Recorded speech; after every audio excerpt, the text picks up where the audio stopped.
ইমামের পিছনে নামাজ পড়েন কিন্তু সুদ খান। আল্লাহ রাসূল বলছেন যে ব্যক্তি সুদ দেয়, যে ব্যক্তি সুদ খায়, যে ব্যক্তি সুদের সাক্ষী থাকে, যে ব্যক্তি সুদের খাতা কলম লেখে, আল্লাহ রাসূল বলছেন চারজনই সমান অপরাধী।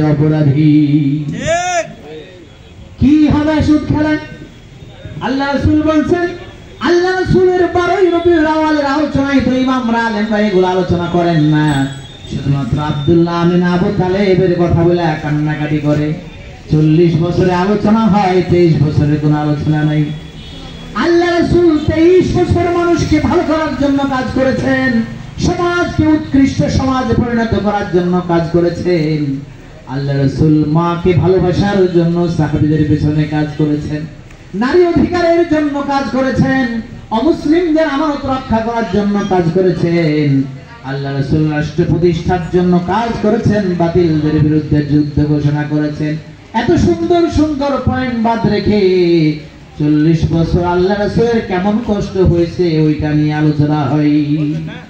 এই 23 বছরের আলোচনা নেই, অথচ মূল আলোচনা হওয়া দরকার এই 23 বছরে। আল্লাহ রাসূল এসেছিলেন একটা সত্য দিনকে, একটা জীবন ব্যবস্থাকে প্রতিষ্ঠিত করার জন্য। মূল টার্গেট ছিল ব্যক্তিকে ভালো করা, মানুষকে ভালো করা, উৎকৃষ্ট করা। যে মানুষের মধ্যে যে খারাপ গুণাবলীগুলো আছে, খারাপ দোষ আছে, এগুলা বের করে দিয়ে মানুষকে ভালো বানানো। আল্লাহ রাসূল কি এমন পরশ পাথর পেলেন? 13 বছর মক্কাতে কাজ করার পরে অনেক মানুষ আল্লাহ রাসূলের সাথে চলে আসলো। এই মানুষগুলোকে নিয়ে গিয়ে 14তম বছর গিয়ে মদিনায় রাষ্ট্র কায়েম করলেন। আল্লাহ রাসূল নিজে হলেন রাষ্ট্রপতি, নিজে সেনাপ্রধান, নিজে প্রধান বিচারপতি হওয়ার পরে আরো 10টা বছর যাওয়ার পরে, 8টা বছর যাওয়ার পরে 21তম বছর গিয়ে মক্কা বিজয় করলেন, রক্তপাতহীন বিজয়। 10ম বছর আল্লাহ রাসূল বিদায় হজের ভাষণ দিলেন। এই 23 বছরে মানুষকে খারাপ মানুষকে ভালো কাজ করার জন্য, ভালো করার জন্য কাজ করলেন। আর এই মানুষগুলোই এই 23 বছরের কোনো আলোচনা করে না, শুধুমাত্র 40 বছরের আলোচনা, রিস্ক নাই। মিলাদুন নবী নিয়ে আলোচনা, আপনি বাংলাদেশে খুঁজে দেখেন, সব মিলাদুন নবী নিয়ে আলোচনা, ঈদে মিলাদুন নবী, কেউ সিরাতুন নবী নিয়ে আলোচনা করে না। সিরাত মানে হচ্ছে আল্লাহ রাসূলের পথ, পাথেয়, প্রসেস, প্রক্রিয়া, তারপর হচ্ছে নির্দেশনা, হুদা, এগুলো নিয়ে আলোচনা।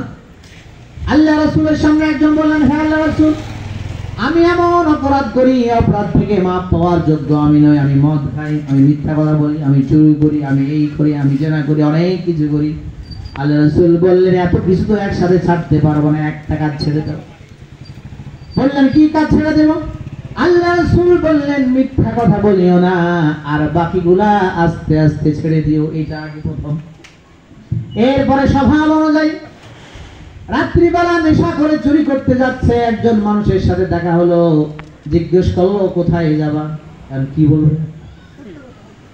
সত্য বলবো না মিথ্যা বলবো? হঠাৎ করে চিন্তা করলো, আমি তো চুরি করতে যাচ্ছি, বললে তো বিপদ হয়ে যাবে, এত মাইশুর হবে গণহারে, তাহলে চুরি করতে যাচ্ছি এটা বলা যাবে না।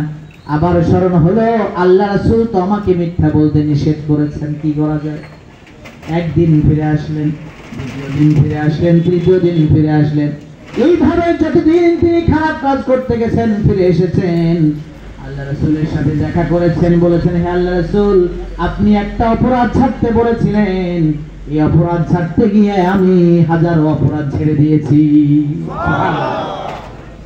আজকে বিচার সালিসে যারা বসেন তারা দেখবেন, আমি কিছুদিন থেকে বিচার সালিসে বসার মানে সুযোগ পেয়েছি, দেখতেছি একটা জিনিস মিলানো যাচ্ছে না। একই জায়গায় দুই পার্টি বসে, ও বলতেছে আমি এটা করেছি, ও বলছে ও এটা করেনি।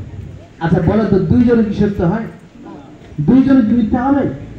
যে কোনো একজন সত্য হবে, যে কোনো একজন মিথ্যা হবে। তাহলে আপনি কোন রাসূলের উম্মত যে একই জায়গায় বসে হলাহল সামনাসামনি মিথ্যা হবে?